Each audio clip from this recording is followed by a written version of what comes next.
This is a video for the final testing of the practical element of my dissertation. Just to reiterate, the problem I've found in monitor mixing is that of static performances. As most wedges on a stage are zoned, this makes it quite difficult for the musician to be fully mobile. They can't leave their zone as they'll lose their monitor mix. The solution that I've developed tries to solve this problem. So just to go over the solution once again, it will be TI Max trackers and sensors from a company called Outboard tracking the musicians. This, or the data coming from these sensors, will come to a PoE switch, power over Ethernet, and this will then connect to a PC via Cat5. The coordinates will then come into a program, a TI Max program, where this data will be read. It will then be extracted from that program and fed into Max MSP, and then this data will be used in an object called nodes, which will basically give off a level for each wedge, a MIDI value from 0 to 127, 0 being fully off, 127 being full volume, and this will then send out the aux sends to the individual wedges on stage. A pilot test for this solution was conducted about 3 weeks ago.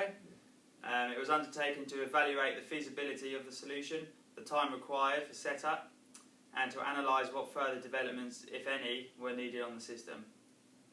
The pilot test was successful and showed that the system worked and was feasible.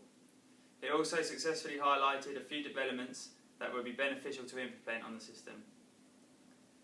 For the pilot test, the TI Max trackers and sensors were not utilised, for cost reasons mainly, and it was really to test out the max patch that I developed with the rest of the system, as we knew the trackers and sensors would work. So we used a metro and a counter in Max to move the musician's coordinates to simulate the tracking device. But for today, for the final testing, we do have the TI Max trackers and sensors here, which will be running and tracking the musicians. So we have a full system here today. First of all, I'm going to, like the previous video, I'm going to run through how the system works section by section, showing you the TI Max equipment, and then going through the rest. There'll be two tests on the system. I've got a musician coming in who's going to be wearing one of the transmitter tags. He's going to be playing the guitar and he's going to be singing into a wireless mic. So we'll be able to see him moving across the stage, and his monitor mix will be moving as well.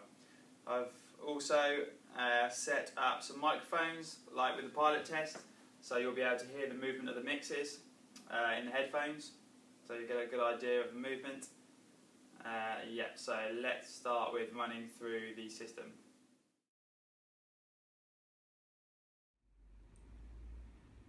Okay, so there are three main components of the TI Max tracking system.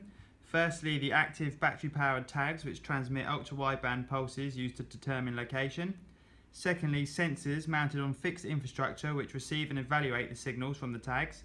And thirdly, a software platform to manage the positional data generated. So firstly, the tags, we can see one here, number 1. It's ID finishing 141160. This ID is stored in the software platform, so if there's more than one tracking tag being utilised on stage, we can differentiate between them. These are the tags that the musician or performer will wear. It is recommended to attach these tags somewhere in good view of the sensors, such as the guitar strap or belt where the radio mic pack is worn. The tags transmit ultra-wideband pulses of extremely short duration, between 6 and 8 GHz. The tags only transmit ultra-wideband signals when a sensor requests them to do so, and the rate of ultra-wideband transmission, so i.e. the update rate of the tag, is driven by the sensors.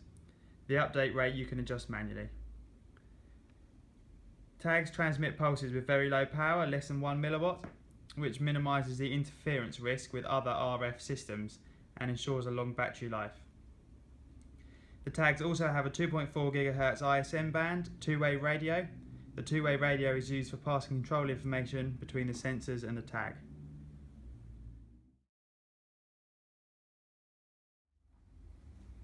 The second component of the TI Max tracking device, the sensors. These sensors are used to determine where the tag is located using a combination of measurement methods. The sensors calculate the location of the tags based on reception of the detected ultra-wideband signals transmitted from the tags. Each sensor independently determines both the azimuth and elevation angle of arrival of the ultra-wideband signal, providing a bearing to each tag. The time difference of arrival information is determined between pairs of sensors connected with a timing cable. As you can see here, I've attached these sensors to a lighting truss stand. If you're on a stage though with an audience, you're able to hide these sensors up in the riggings, up top, out of view of the audience, as long as they've got a clear view of the stage. The ideal positioning for sensors are in the corner of the area to be tracked, as high as possible, tilted 45 degrees downwards towards the stage. The sensor you're looking at the minute is the slave, which is on the right, and if we move we can show you the master sensor, which is this one here. As you can see, they're both connected with a Cat5 cable, and the green light shows that they're ready to operate.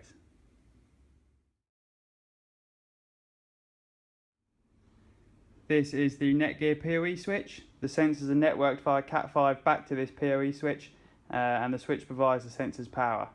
So this cable coming in here is the master sensor. This cable here is the slave sensor coming into ports 1 and 4 of the Netgear switch. This cable here is basically connecting the two sensors together, and what we talked about earlier, it's providing or calculating the time difference of arrival between the two sensors.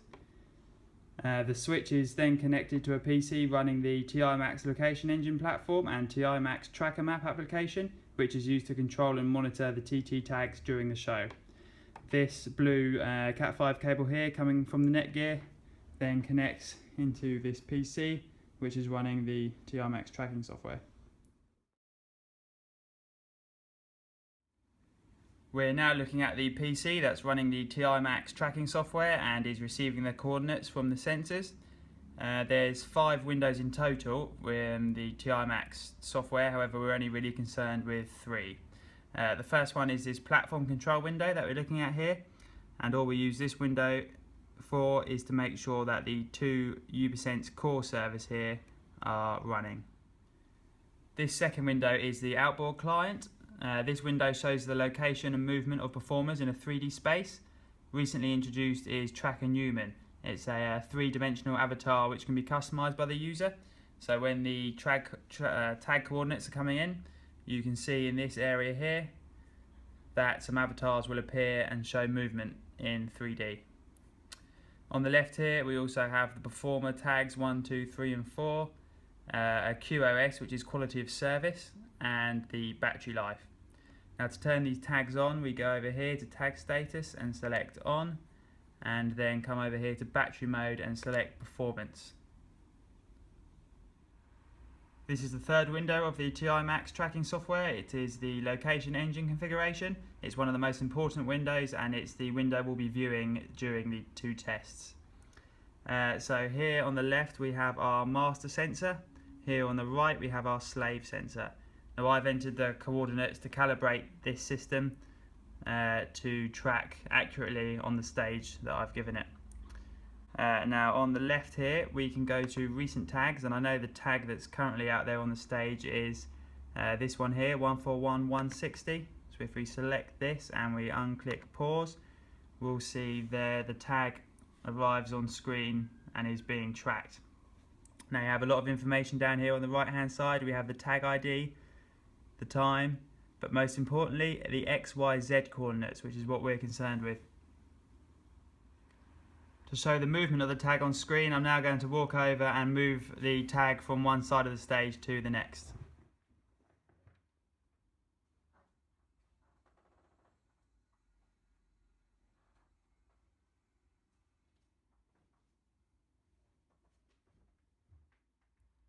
We now want to extract the X, Y and Z coordinates running in the location engine configuration and feed them in real time into Max and into nodes. To do this we go up to the local engine cell, right click and go to properties, and we can see here there is a sync address. Now we can set a IP address and port number of where we wish these coordinates to be sent. In Max we can then ask to receive any information being sent from that IP address and port number. So we enter a IP address and port number in this sync address here, and this will take the input stream away from the outboard program and redirect it into our Max program.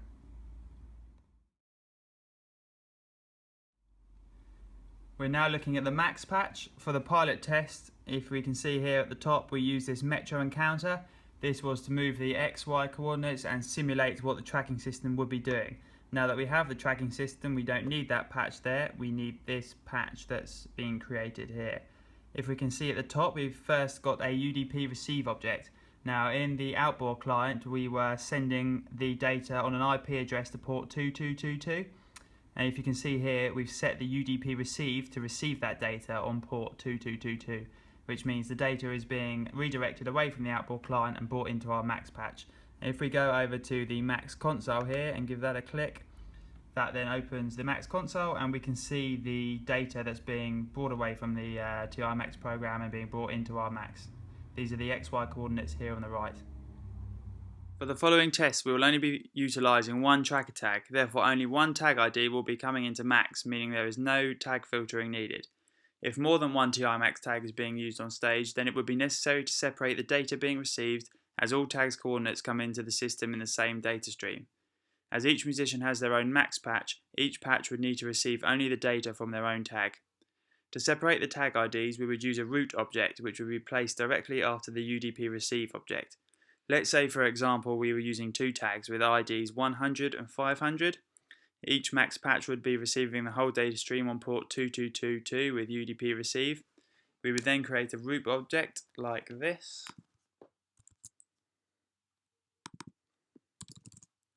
With arguments 100 and 500, the two tags. We would then route or patch UDP receive straight into our root object. So we would get rid of this connection here, patch this into root. This root object will then be separating the data stream into two data streams. The data stream for tag ID 100 and the data stream for tag ID 500. We would then take the correct output from root and patch into open sound control. If we wanted tag ID 100 for musician 1, we would take this output. If we wanted tag ID 500 for this patch, we would take this output. Once we have the correct tag ID data coming into open source control by utilising the root object, we have to filter this data so we are left with just the X and Y coordinates. Currently there are many packets of information coming into the system, such as tag ID number, X, Y and Z coordinates, timestamps and cell locations. What these open sound control and unpack objects here do are to unpack the UDP packets being received and separate them into their individual components. This IF object below then filters the information coming in. In this example, the filter is set to output a 0 for all information above 5 and below -5. Everything in between outputs a 1. Our X and Y coordinates that we want are located between 5 and -5, therefore will output a 1. The gate object below lets through outputs of 1 and closes when it receives an output of 0. This simply means that the gate object is letting through our X and Y coordinates but rejecting all other information, such as timestamps and cell locations that we do not need. Finally, two objects connect from the gate. A print object here, allowing us to see the location coordinates coming in the Max console as showed earlier. And secondly, a scale object. This is scaling the incoming coordinates to our stage plan over here on the left. Our stage plan goes from 0 to 1, both left to right and top to bottom. Therefore, our X and Y coordinates are scaled from 0 to 1. Finally, we patch our scale objects into our X and Y boxes and they will begin to adjust automatically. This video has now covered the TI Max tracking system and part of the Max patch concerned with receiving the TI Max data in real time. This video will now go on to explain the rest of the Max patch and how the rest of the system works. This section is identical to the pilot test, therefore the videos from the pilot test have been used to demonstrate this part of the system. If you have already watched the pilot video and understand how the remaining part of the system works and wish to skip to the final tests, please go to 20 minutes and 50 seconds of this video. Alternatively, carry on with this part of the video to see how the rest of the system operates. Okay, so here is our max patch, max MSP, which is basically the main control surface for this system.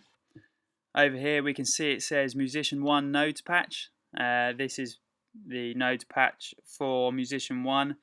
Each musician has their own patch, and we're just going to be using the one patch for today.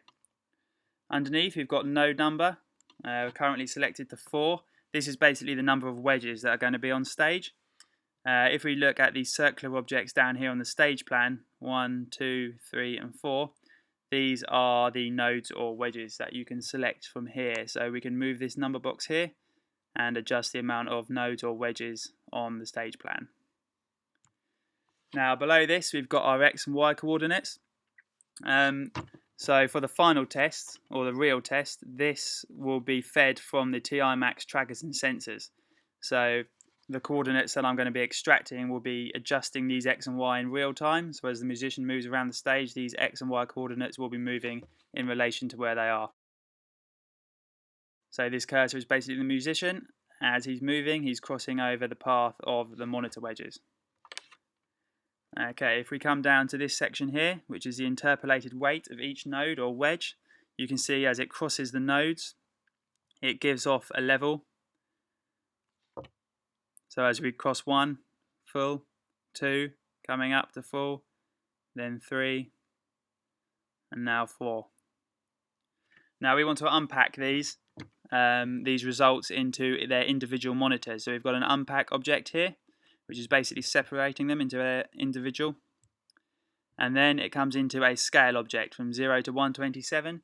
We have to do that so it conforms to the MIDI values 0 fully off and 127 fully on, so it can communicate with the auxes on the digital desk. So as we see, just about to come up over number 2, that will then scale to 127. As you can see, this number box here is then moving from a number from 0 to 127. And we've got aux 1, aux 2, aux 3 and aux 4. These values that are then being generated from 0 to 127 will come down to this control out. This is basically transmitting these MIDI controller messages to my MIDI interface and then into my digital desk. I can click on the control out object like this, and I'll be able to select which MIDI port I wish to send out of. Currently we're using MT4 port 1. Now the only other changeable message boxes here are these two here. The first one is the MIDI control change number, and the second one here is the MIDI control channel. So as you can see, for all 4 nodes or wedges, we are using MIDI channel 1, sending on MIDI channel 1, and each node or each wedge has its own control change number, as we want to be controlling obviously different auxiliaries on the desk. So we've got control change number 1, 2, 3 and 4.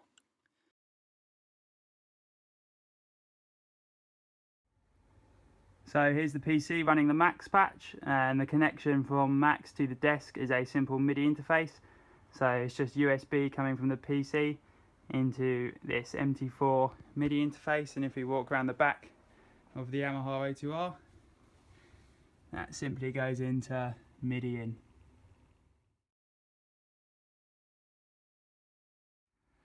So when we come to the Yamaha desk, if we go to the MIDI in display access, it will come up with the MIDI controls and the control change and parameter settings. So as you can see here, hopefully on control change number 1, which is basically node 1 or wedge 1, the parameter is fader. We then got aux 1 send input 1, which means it's controlling the aux 1 on channel 1. And then control change 2 is for aux send 2, control change 3 is for aux send 3, and control change 4 has been set up to control auxiliary send 4, all on channel 1. So if we then come down here and hit display on aux select, we can now see the auxiliary sends. So we're currently, if you look here, we have aux 1 selected. So if I then go back to my Max patch and move node 1, auxiliary 1, we can see on the digital desk that it is moving auxiliary 1. Then if I go to auxiliary 2, we can see that moving. The same with auxiliary 3 and auxiliary 4. So that's how Max MSP works with MIDI to control the auxiliaries.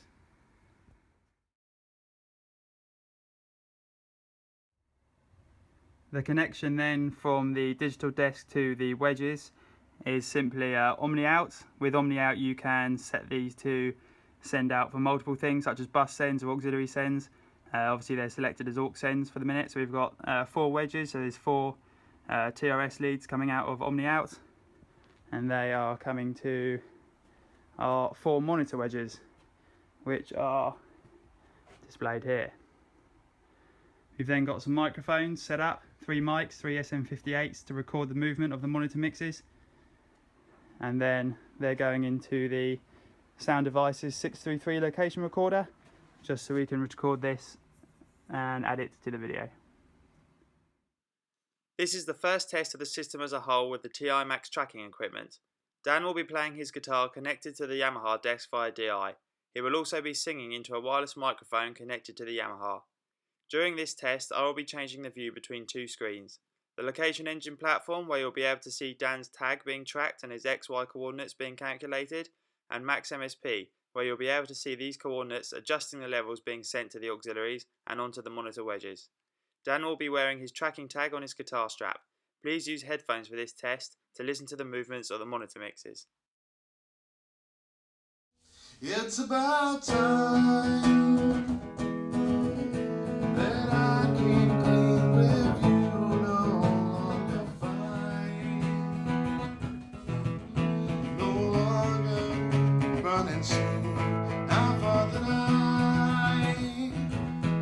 found myself under something new, just one more lie. I repeat over and over again till I'm blue in the face with a jerk in red boots. I talk in circles round your bed. Can't see I blame you, won't when you kept it all inside when you left that night.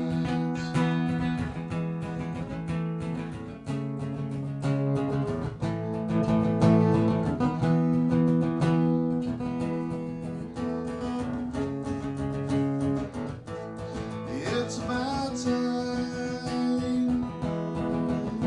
that you got sick of me, no longer fun. I'm so far from interesting. I thought that I under something old, just one more